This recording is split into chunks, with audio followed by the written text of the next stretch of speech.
92.7 FM WMDX, Madison's real news and great conversation. Here's your Daily News Roundup. From the Civic Media Newsroom, I'm Connie Fellman. Some are calling it the end of an era. The Milwaukee Bucks trade the arguably greatest player in franchise history, Giannis Antetokounmpo, to the Miami Heat. The blockbuster trade broke late on Monday night after months, if not years, of uncertainty surrounding the star sharpshooter. On a special edition of Civic Media's Make the Call, Jimmy Casca and the crew commiserate over the trade, seeing Giannis leave Milwaukee, and the championship legacy Bucks fans still get to hold on to. I was very sad for a while because it's to me, you know, the end of an era for the Bucks. It's just one of those things, like, you knew it was coming, you didn't want it to happen, and it did anyway. I'm curious about where you guys are at. I felt like this was inevitable, and we have finally arrived to that day. As Jimmy says, Giannis saved basketball here in Wisconsin and delivered the 2021 title, the parade and years of memories that can't be taken away. A man accused of secretly placing a recording device inside a bathroom at the Menominee Medical Office where he worked is now facing charges in Eau Claire County.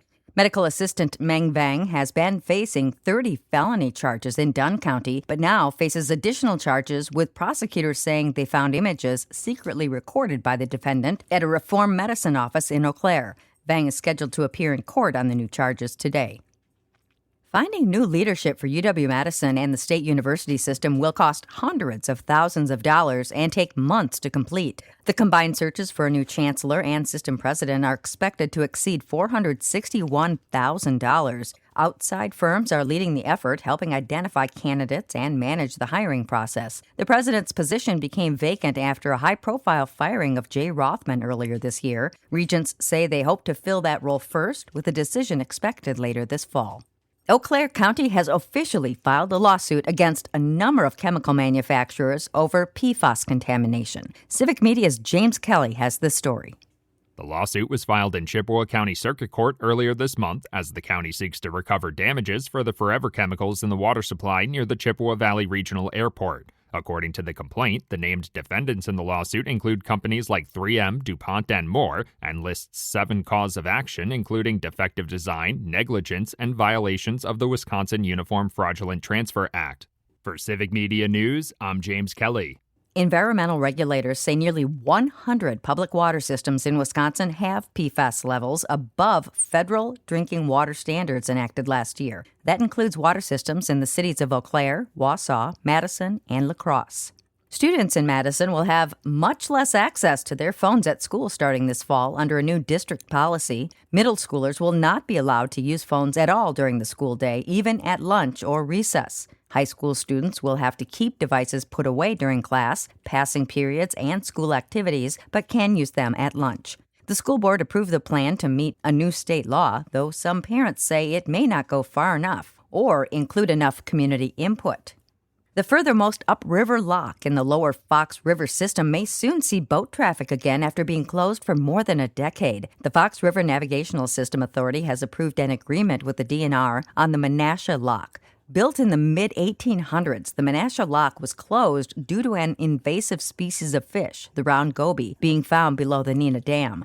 The recent agreement means the DNR will apply a fish toxicant to prevent the spread of round gobies into the Winnebago system, while commercial boats move through the system. The agreement doesn't include recreational boaters at this point, but officials say they hope to get to that point over the next year. And that's your state news update. I'm Connie Fellman for Civic Media News. Another Brewers win. Hi, I'm Mike Clemens with Sports Baseball. The Brewers beat the Reds again, this time 2-0, thanks to another great pitching performance. On Monday, it was Brandon Woodruff, this time Brandon Sproat. Manager Pat Murphy. He was dominant. Best outing of the year, best stuff of the year. Yeah, and he could have kept going. His calf tightened up in the 5th. You probably noticed him grabbing it, but he wanted to stay for the 6th, and then after the 6th, we didn't want to risk it. He could have stayed, but things worked out. Sproat allowing just one hit in 6 innings. The Brewers going for the sweep tonight. Basketball, the Milwaukee Bucks adding 2 new players in the draft, guard Braden Burries and forward Nate Amond. Barry's asked about being yet another player out of Arizona getting drafted by an NBA team. It's an opportunity of a lifetime. The legends before me, and I'm just trying to get to where they're at. Shout out to all the AZ guys that got drafted, and I feel like it's gonna be another one tonight. That's the Bucks' Braden Burries. With sports, I'm Mike Clemens. Partly cloudy with a chance of off-and-on showers and thunderstorms today. Our high in the upper 70s to near 80. Tonight, scattered showers and thunderstorms this evening, then partly cloudy. We're going to drop into the mid to upper 50s tomorrow. Mostly sunny, high of 76. I'm meteorologist Sean Cable. That's your Madison News Roundup from WMDX. Find more news anytime at WMDXradio.com. Subscribe to this podcast on Spotify, Apple, or wherever you find your podcasts.